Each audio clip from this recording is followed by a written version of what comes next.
What's happening, everybody? Welcome back to Ben Wright Reactions. Today we're going to be doing some more of the Ricky Gervais Show.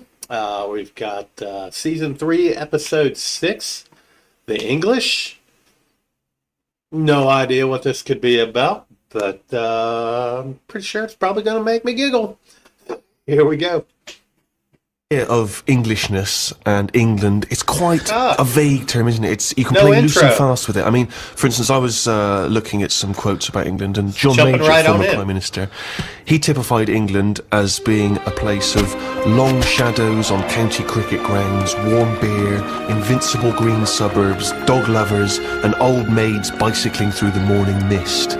Very specific vision of England. But he never came to the estate that I was born on, or Carl was, you know what I mean? So, what is your typical image of an Englishman now? If I had to draw it for an alien, Yeah. He'd be quite squat, quite sturdy, sort of no neck, hairy. Are you just thinking of yourself? Do you know what? It would be my build with Carl's head. Really? And no neck, yeah. I think he's sort of balding and unshaven, and he's like a shaved caveman. I think he's tough. He'd have tats. He'd eat like a dog. It's the bulldog breed. It is the bulldog breed. I am thinking of the bulldog breed. Yeah. See, now my image of an Englishman is essentially that cliched one. It is, I think, Hugh Grant. So you're modern. You're straight away modern or now. I would say it's either mixed between Hugh Grant and Roger Moore when he was James Bond.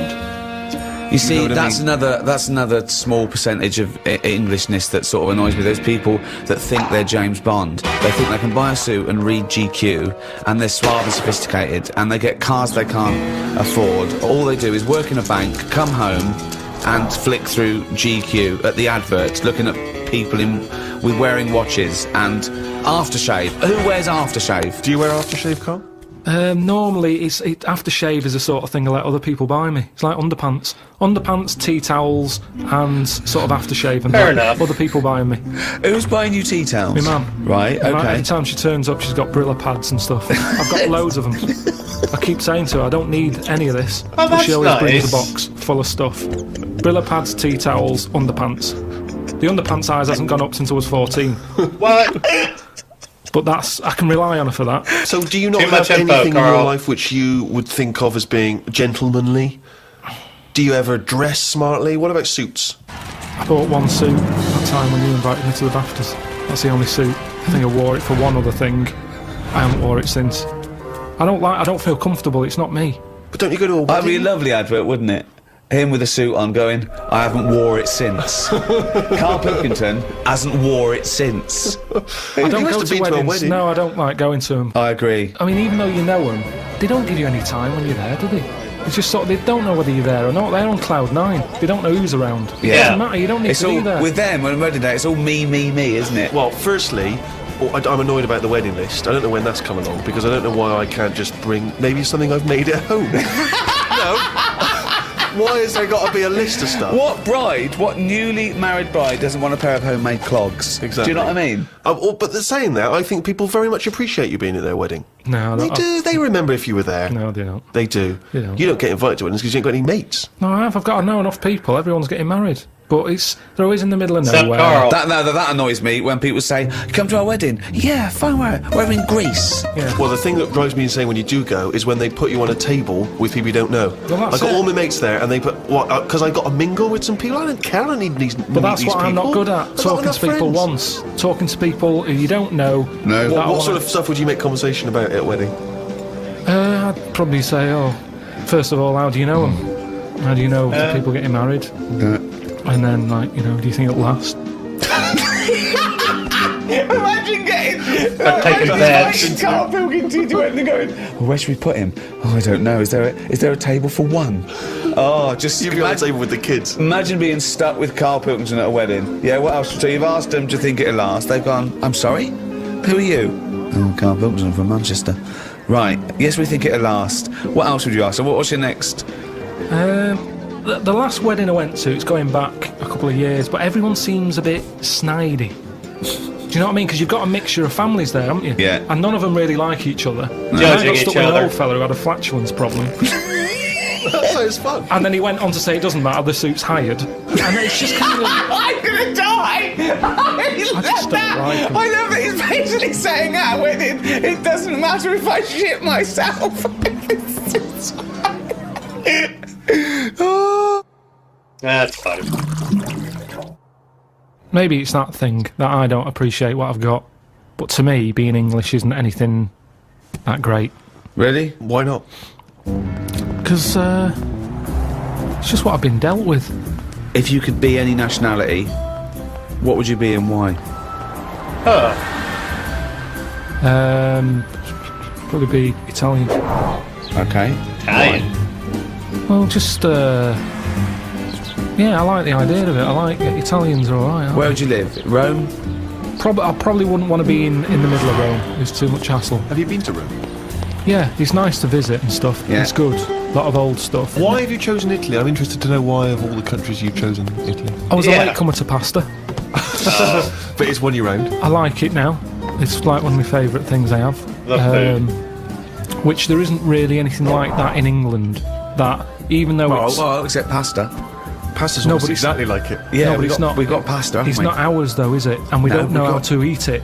What do you mean we don't know how to eat it? We do it all wrong. You stick it up your arse again. Look at me. I know how to fucking eat it. No, but what I mean is, if you saw a proper Italian and they saw what we did to pasta, they would not be happy. What are we doing wrong? Tell me what we're doing wrong Well, I with don't pasta. know that, otherwise we wouldn't be doing Well, it wrong. how do you know we're doing it how do you wrong? know I've they just don't? heard we do it wrong. Yeah. It's like how we have the coffee at all the wrong times. I ordered a cappuccino somewhere and the Italian fella said you shouldn't be having that now, it's a breakfast coffee. Yeah, it is, yeah. Before 12 o'clock, Yeah, yeah. but I was having it at like 11:15 at night. Oh, It looks wow. Like Well, that's Well, also that's don't get to dumb. sleep with a lovely cup of coffee. Yeah, that's Well, a I good don't point. sleep anyway, You yeah. shouldn't drink coffee anyway at night. Full stop. So hang on, so you love pasta, but you're not eating it right, so you'd like to be Italian in order to be able to eat pasta correctly, even though you enjoy the pasta you What eat. do you feel being Italian Yeah. is, and what's It's just, attractive it's to just being... very sort of, it's a relaxed lifestyle. Whenever you go to Italy, everyone's outside a cafe. It doesn't matter what sort of person Carl, you are. that's all you do now with your spare time is Yes. sit outside a cafe. But they get more respect over there. For Why? it. It's like it's okay to do that. There's older people sat outside cafes who do nothing. I and it's love the just fact that he they're wants to probably be retired. Italian so he can sit outside a cafe and get more respect than he does now sitting outside a cafe. No, but everyone's rushing about It's here. kind of odd. People have like colder coffee. They have frappuccinos here because they haven't got time to have a hot coffee. It's like they've got a coffee with ice in so I can neck it. Get down my neck and get on with my day. Relax, enjoy your coffee. I don't understand the rush. But the reason you enjoy Italy is because when you're there, you're on holiday. That's why you're able to chill out and No. relax. Yeah. When you say it's old people sat in some little Sicilian village. Of course they got no money. Here, I went to the Salvation Army, right? Why? Because it's nice. What do you mean? You can get toast and a cup of tea for £1. Go, you little skinflint. That's just that should be the going rate, Steve. I'm surprised I haven't seen you in there, to be honest. But the thing is, Where is it? now, just near Camden. What is it? Is it like old people? A lot of old people, mainly old people. And this is what I'm saying. These are people who are old and they sat in a cafe, but they don't get any respect. People are walking past and they don't want to go in. The way you reacted when I said I was in the Salvation Army, that's the reaction they get. Yet an old Italian person, they looked after better. Well, it's certainly true they look after their older families, don't they? Right, They do and respect that's all their I'm families. saying. Whereas, I mean, it's a lovely place, Salvation Army. Every old fella in there's got a tie on. Yeah. They make an effort. Yeah. So anyway, yeah, that's what I like about Italians and that. There's a lot of. So you want to be Respect. Italian because when you're old, you can sit outside a cafe and get more respect than you do here. Yeah, think. look at the old people in this country. They never look happy, do they? Really. Most of the time, when you see them walking around, they go to pot. No one's keeping an eye on them. Well, it's an important thing, isn't it? That my mum, this is when she was about 60, 65. There was a neighbour who was like, 85, 90. And my mum used to go around there every day. Do you want any shopping? Do it, right? But I remember calling her once and she's come back. I said, what are we doing? She went, oh, I've been round so-and-so. So I went, all right. She went, oh. She won't die, Rick. Like, she's helping her, but she's thinking this is getting silly now. You were meant to go years ago here. I was like, Well, that's the terrible. problem, you know. If you get pally with an old person, then you could be stuck with them for years. and having to do stuff, you know, that's what you don't want to do, is it? You meet an old, you know, an old fella, and then you've got to start popping in his sort of piles or whatever when he can't do them himself. You know, what do you do if you're... It depends how friendly you are, though. I mean, I'm just talking about someone you meet at the bus stop, as opposed to popping the piles back in. How does that happen? Jesus. Yeah. Just the ones on the estate I grew up on. As soon as he got to a certain age, there was Mrs. Knowles who went mental. One day she seemed fine, next day she was chucking cans in everyone's garden. You could just hear her coming. Which was that's weird. odd. Aren't you? Now you've brought up weird people. There was a fella called Shorts Man, right? Shorts, man. pedestrian! I love that. Shortest man wore some shorts. Now, what I like, yeah, he did, but they were really short. They were that sort where, you know, Short shorts. it's almost pointless having them on. What do you mean? They were just, you know, like shorts now for blokes. They go up to your knees, don't they? There's no chance. The's no accident happening there. There's nothing going to pop out. Yeah. Must have been the Shorts early man, 80s. he liked it. He liked the fact that happened. And he used to walk with big strides to sort of help the chance along.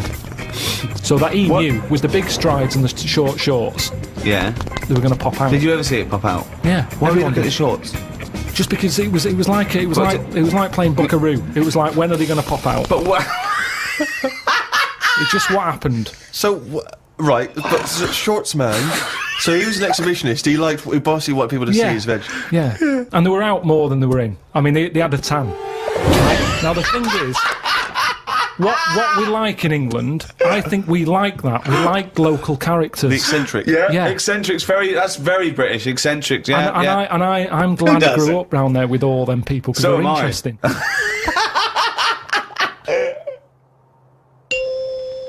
Do you think there's a big difference, Carl, between the Englishman of yesteryear who didn't complain? I mean, he just got on with things. He might have whinged about the weather and the like, but he just got on with things. He carried an umbrella. Yeah. Whinge Whereas about nowadays, anything. people are getting their Prozac and their antidepressants. If They're someone- going into therapy. Yeah, he kept out of stuff as well. Why are we getting involved now in everything? Thoughts on that, Carl? It's news now, innit? Sometimes I think, don't tell me, don't want to know. Just get on with it. Whoever's job that is, get on with it. Yeah. Why am I being told about it? When I've got a problem in my job, no one else knows. No one helps me out and goes, well, I've got an opinion for him. No. This might help him. No one helps me. But I'm being bombarded by everyone else's hassle. They love talking, actually. That's what the English do. Talking, but they never finalise it. They love just being in the meeting room, talking, saying, yeah, we could do this, we could do that. I'm the only one in that room not getting paid. Everyone else is on a wage. Not just the English, I'm there looking at Carl. my watch thinking, right, I've been here for an hour and nothing's been sorted. They're looking, thinking we can drag this out for another half hour, get us to lunch. That's what annoys me. They're all sat there just pushing bullshit around the room like dung beetles. Very Sick of it. descriptive. And that's what the English do. And it's a shame, because I don't think we used to be like that. I wish everybody just sort of kept to themselves more. Either one alone and two getting on with it. I love it. Most I of love the time. that it started off as some kind of poetic analogy. I don't know what that was. Most of the time. I just... Oh God! I like this thing of the Englishman I knew growing up was you had to, when you hit a certain age, when you hit like manhood or puberty or whatever, 13, 14, 15, you had to start showing your mettle. You had to be tough. I remember, right, when I first started going to pubs. Little right, Ricky. So I don't know, say 18, you walk into a toilet, the urinals, and the first thing everyone did was fart and gob. Yeah. That was it, right? Yeah, If you yeah. couldn't do that, then, you know, you get funny looks. You know, you go in the urinal and they'd look at you, oh, sorry. It was all about, being a man, you know. I think wearing glasses makes you slightly exempt from that. It's like you don't have to... People automatically dissociate. It's like if I was in prison, I wouldn't have to do that because I'd just be the professor. Yeah, Do you know what I mean? exactly, Or brains. yeah. Kinda I would- true, I guess. I Come wouldn't to need to you be with part of that. it. I'm never a threat because I never look like I'm going to be a tough guy. So consequently, I live in this sort of parallel stratosphere where I haven't got a piss and gob. Yeah. Has that got more popular? Yes. Has it? Yeah. There's a lot of What, people doing gobbing? it in the streets now. Really? It's like not in avoiding- Hampstead. It still is, you know. When I walk The only in, person gobbing in Hampstead is me. Jane says, don't gob. People are looking. well, it is. It's your trail that I'm seeing then. It's like a load of sort of washed-up jellyfish in London. Just big blobs of it. I mean, that's I don't know how they're gross. coughing this stuff up. I mean, they shouldn't still be alive. Some of them have, like, organs in them. It's just big lumps of stuff. Ugh. I mean, that list of idyllic, antiquated England of, tea and cakes and cricket, I mean, is valid. But I think the things that sum up Englishness, I mean, talking of the weather, I think drinking, war, we love a ruck. Yeah. We're built on war. We're a warrior race. We're pretty good at war. Talking of the English sense of fair play and war, when the crossbow was invented, a lot of people wouldn't use it. They said it was unchristian. So our soldiers sort of resisted it. So Europeans got this thing that needed no skill, and it was shooting these bolts, and they could reload quick. And versus our bowmen. What do you think of that? What do you think of going, oh, it's cheating, we won't use it, but having a disadvantage? That's honour, All's isn't it? fair in love and war. What's the problem here? What am I meant to be worrying about? Well, you've got bow and arrows. Yeah. They're amazing. They're heavy. Someone comes along and goes, don't worry about that. Here's a crossbow. Just pop it in, put it back. Deadly. Deadly, quick. Anyone can use it. So now you've got anyone with a crossbow killing people. Women, children. Anyone can use it. So the Europeans, they're going crazy. But we resisted it because we thought it was, unchristian and cheating to kill without skill. What do you think of that? But where were the Dumb if actual you're being bows and shot that at. being made? Because that's the thing, isn't it? The company who's making them, they just want Right. to get out to a big market. Brilliant. That's what they do now with the iPod and everything. It's not about people wanting more music than ever before. That's not the case. It's about having the accessory. And if the bow and arrow was like sold as this, light to carry for all the family, that's how it would have happened. That's what it's all about. You knew bow and arrow from Ronco. But what do you think the problem Yeah, is? but you're not quite getting Ricky's point. His point is the idea of there being sort of rules and fair play and etiquette in war. The I don't objective is think to that's kill a the enemy. place. I don't think war and that is a place to start getting all uppity about someone cheating or having a better system. Really? Yeah, I agree with Fair Carl. enough in war, do you? Yeah, definitely. Right, but It's just about rules, winning. isn't it? No, not in a war. There isn't rules. What's extraordinary about the idea of English fair play is, famously the approach during the First World War, that we would sort of walk up out of the trenches onto no man's land and sort of politely march at a slow, steady pace across towards the I know. enemy. I mean, and then we were just being machine gunned down. I mean, it was absurd. Yeah, That's it's pretty the one they had stupid. Knockabout and stuff, didn't they? They took a game of football. And In all that. no man's land, yeah. Christmas Day. But who took a football there?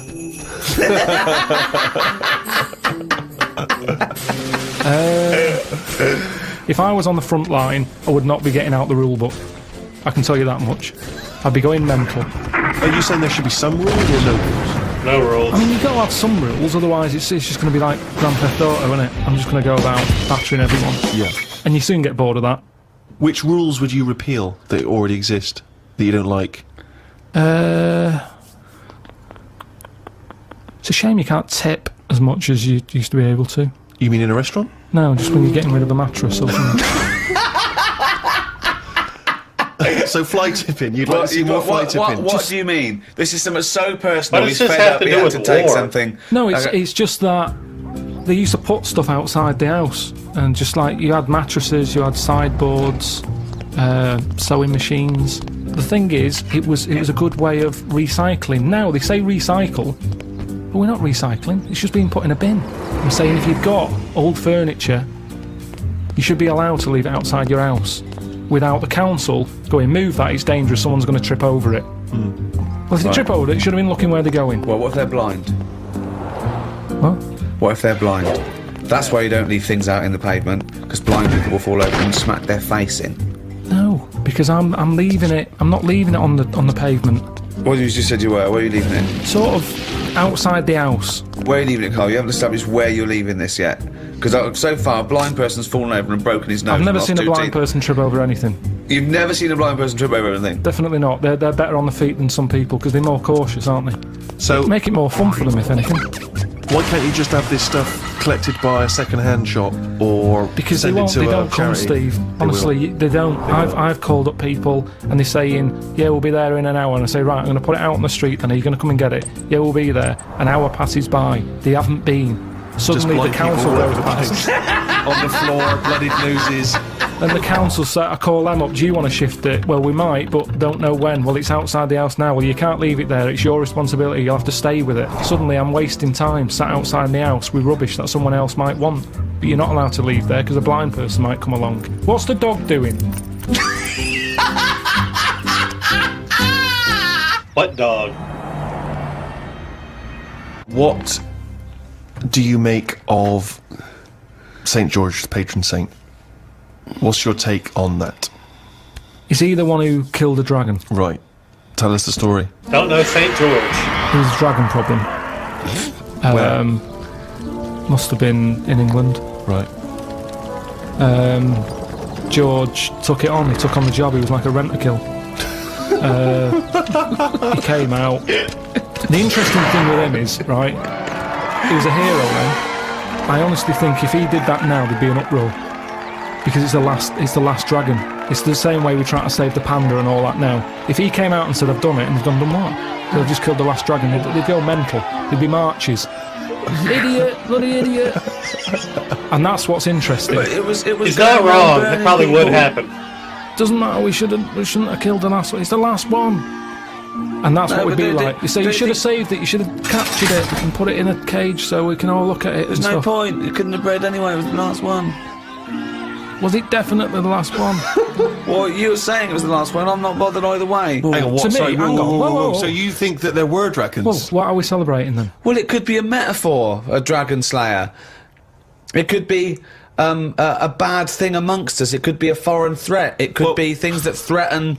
It could be anything. It's not to be taken literally, is But it? the real legend of George was that he was a figure who stood up for Christianity. Doesn't Have you ever get- done anything brave? There was a kid at school who used to have epileptic fits a lot, and the teacher used to always say, "If it happens, grab his tongue." And I sort of had a go at that once. His tongue. His tongue. Yeah. What? It was. What do you have a tongue for? To pick stuff up? What do you mean a tongue? His tongue in his mouth. Oh, his tongue. Oh, his tongue. Right, go on. And they used to say, Use the English if he starts doing it, grab his tongue and that. And I sort of had a go at that once, and it wasn't nice. What? How did you grab it? Would you grab his tongue? Did you? Well, I tried to. Yeah. It's like grabbing a slug. And plus his mouth's going up and down. Like you think he's going to have me handy. So you sort of do that thing where you go. So you were trying to grab hold of a kid's tongue, yeah? And he was. He's throwing himself all over the place. It was in a physics lesson. I sort of had a go, and then I thought, this isn't happening. So I just sort of kept putting my hand in, like I'm having a go. But in my head, I was going, I'm not going to get hold of it. What you could have used is a pair of tongs. Well, Oh, first, I don't see tongue? why this is brave. Kids having an epileptic fit and you're just supposed to help them out. I don't know why that's bravery, but even given that, the fact that you were thinking more about yourself in that situation than this other kid. You were thinking, I'll make it look like I'm helping, but I'm not really. And yet this is kid having Well, an I did epileptic fit. at the beginning. Doesn't I that sum tried. you up, Carl? Selfish. No, it doesn't. Because no one else was having a go. At least I did try and grab it You at one weren't doing point. anything. You were just making it look like you were. Have you ever tried to grab a tongue? It's like chasing a chicken. It's murder. And after a while, it wears you out. And it was weird anyway, because it was like What was he doing it for? I don't know. Wearing him out after hours of chasing this kid's tongue. I love the idea. Have you ever tried grabbing a tongue? It's a valid Never question. even heard of Look, it. he's annoyed. He's annoyed that this What poor kid's having was your a fit. technique? Were you trying to grab it? just with your thumb and your what's it finger, like a pincher thing. Yeah. But it was because his mouth's going down and Was all he that. shouting or just? No, just throwing himself around. So that's your one attempt at bravery. Well, hang on a minute. Let me just think. It's Trying to grab a tongue. There was a time you were chased by a bee and you scored a goal. I forgot about that. That isn't really bravery, is it? As you were running away from a bee, and the ball happened to hit your foot and go in. That count as bravery. I love it when he goes up to the pearly gates and goes, "Well, have you done the act of courage?" I pretended to grab a tongue. A what? A tongue. A tongue, yeah. Got chased by a bee, scored a goal. It doesn't count as brave at all. No. Well, that's going to do it for another episode of the Ricky Gervais Show. That was season 3, episode 6, the English. Didn't get an intro in that video. I was a little shocked and disappointed. Kind of jumped right on in. So that's what happened with that, and the outro just kind of went right into it too. We'll see how the rest of these are going forward. Maybe I'll look around for different versions. Who knows? The guys are sitting around talking about what it means to be English and running through some different English legends. Interesting and funny. Carl always makes you laugh with his just strange points of view, and it's just another case study in the mind of Carl Pilkington. So, with that, if you guys out there have any other videos or anything you want me to check out, please feel free to put it down in the comments. And like and subscribe if you enjoy this type of content. That helps me out, and I appreciate everybody's help on getting to 1,000 subscribers. So we'll see what happens from here. But yeah, thanks. Appreciate you guys watching, and until next time, thanks for tuning in.